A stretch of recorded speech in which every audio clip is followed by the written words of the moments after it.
মাত্র 10 মিনিটে এই রেসিপিটা তৈরি করে আপনারা 6 থেকে 7 মাস পর্যন্ত রেখে খেতে পারবেন।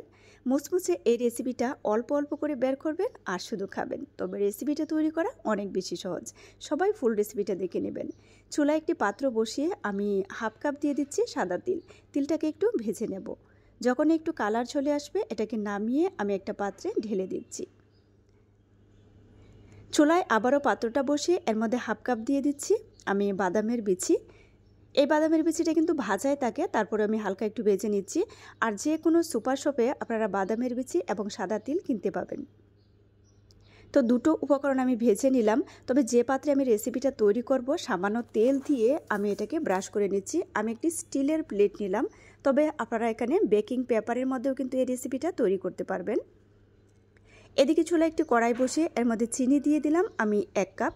আর আমি এখানে লাল চিনিটা নিয়েছি, আপনি সাদাটাও নিতে পারেন। এর মধ্যে পানি দেওয়ার কোনো প্রয়োজন নেই। যখন এটা গরম হবে আস্তে আস্তে গলতে শুরু করবে। এই মুহূর্তে চুলার তাপটাও আমি হাই হিটে রেখেছি। আর যখন এটা ভালো করে গলে যাবে তখন কিন্তু চুলাটা বন্ধ করে দিতে হবে, অন্যথায় এটাকে একদম লো আঁচে রাখতে হবে। কারণ ক্যারামেলটা যদি ডার্ক হয়ে যায় সেক্ষেত্রে কিন্তু রেসিপিটা একটু তেতো ভাব চলে আসবে। তো আমি এর মধ্যে তিল এবং বাদাম কুচি দিয়ে ভালো করে মিশিয়ে নিচ্ছি। আর গরম থাকা অবস্থায় কিন্তু আমি পাত্রের মধ্যে ঢেলে দিচ্ছি। এটা একটু নরম, সেই জন্য ভালো করে ছড়িয়ে যাচ্ছে। আর যদি একটু শক্ত থাকে স্প্যাচুলার মধ্যে তেল দিয়ে চেপে চেপে এটাকে সমান করে দিতে হবে। এখন এটাকে যদি আপনি চান যে এটা শেপ মতো কেটে রাখবো, তো সেক্ষেত্রে নরম থাকা অবস্থায় কিন্তু আপনারা একটা ছুরি দিয়ে এভাবে কেটে রাখতে পারেন। আর যদি চান যে না আমি যখন এটা শক্ত হবে আমার মতো করে ভাঙবো, আর এটা 2-3 মিনিটের মধ্যেই কিন্তু একদম শক্ত হয়ে যায়।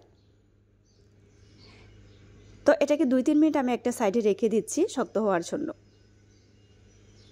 তো ফিরে আসলাম আমি 2-3 মিনিট পর। আর এই যে দেখতে পাচ্ছেন এটা কিন্তু একদম শক্ত হয়ে প্লেটের মধ্যে বসে গেছে। আমি একটু উঠিয়ে নিচ্ছি। এটা ঠিক মতো কাটা হয়নি বলে কিন্তু এটা শেপ মতো উঠতেছে না। আর এটা এত বেশি ক্রিস্পি হয়, দেখতেই পাচ্ছেন এই 2-3 মিনিটেই কিন্তু এটা অনেক বেশি শক্ত হয়ে গিয়েছে আর ভীষণ মুচমুচে। আর এই রেসিপিটা একবার তৈরি করে আপনারা 6 থেকে 7 মাস পর্যন্ত রেখে খেতে পারবেন। একটা এয়ারটাইট বক্সে ভরে রেখে দিলেই হয়, অথবা দেখা যায় নর্মাল ফ্রিজেও আপনারা রাখতে পারেন। যাদের কাছে সহজ রেসিপি ভালো লাগে পেজ ফলো করে পাশে থেকে সাপোর্ট করবেন। আর এটাকে অনেকেই বলে তিলের খাজা, যখন আপনি শুধু তিল দিয়ে তৈরি করবেন। আবার যখন শুধু বাদাম দিয়ে তৈরি করবেন কেউ বলে বাদামের পাপড়ি বা বাদামের কটকটি। এক এক অঞ্চলে অবশ্য এক এক নামে পরিচিত। তবে আমি এখানে তিল এবং বাদাম দুটোই দিয়েছি। দুটো একসাথে দিলে আমার কাছে খেতে ভীষণ ভালো লাগে। আমার বাচ্চারাও অনেক বেশি লাইক করে। তো যাদের কাছে সহজ রেসিপি ভালো লাগে পেজ ফলো করে পাশে থেকে সাপোর্ট করবেন। আর যারা চ্যানেল থেকে দেখছেন আমার চ্যানেলটি সাবস্ক্রাইব করে রাখবেন প্লিজ। সবাইকে অসংখ্য ধন্যবাদ। তবে বাসায় কিন্তু অবশ্যই তৈরি করে নেবেন। সবাই ভালো থাকবেন।